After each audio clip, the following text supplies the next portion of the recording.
Welcome back, NASCAR fans, to this weekend's edition of the Fabulous Four. I'm your host, Eric, back here with your fielder's choice for four of my top plays. Wanted to start off by wishing a very happy Mother's Day to all the moms out there. You know, we couldn't do this without you, so thank you for all that you do. Without further ado, let's jump into those plays. We've arrived at the track termed the Lady in Black here at Darlington this weekend.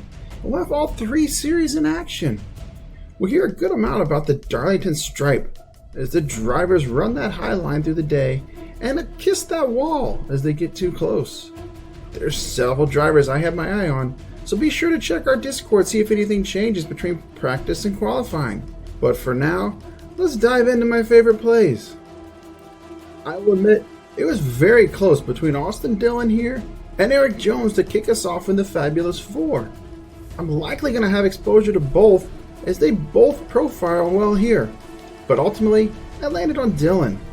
Dillon has not been a sexy pick over the year, but this year he has run well, with 9 of his 11 starts finishing in the top 16. Here at Darlington, he's finished in the top 12 64% of his races. He's proved himself at high tire wear tracks and should contend here for a top 10. Kevin Harvick has had an up and down season, but at $8,800, he deserves your attention. Why, you may ask?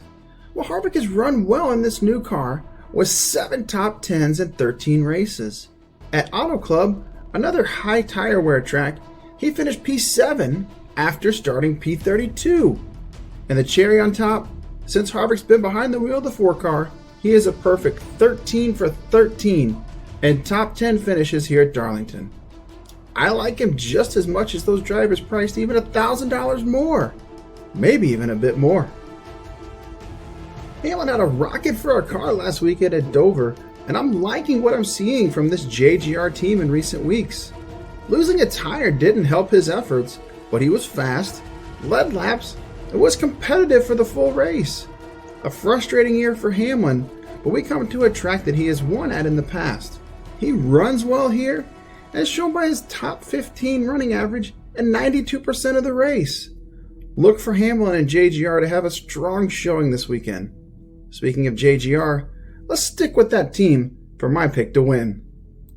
Martin Truex Jr. Yes, Truex will come to Darlington and get his first win of the season, and the third for Joe Gibbs Racing.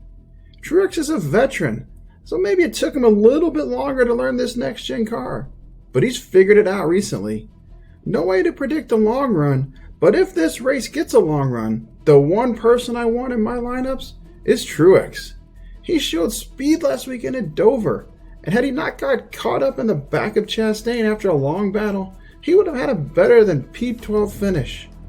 Yeah, I like some of the HMS drivers this weekend too, but I'm planting my flag in the JGR camp, having them show up here in force. Thanks everyone for watching. Be sure to hit that subscribe button, like this video, comment your pick to win, check us out in our Discord. Let's hop on that cash train.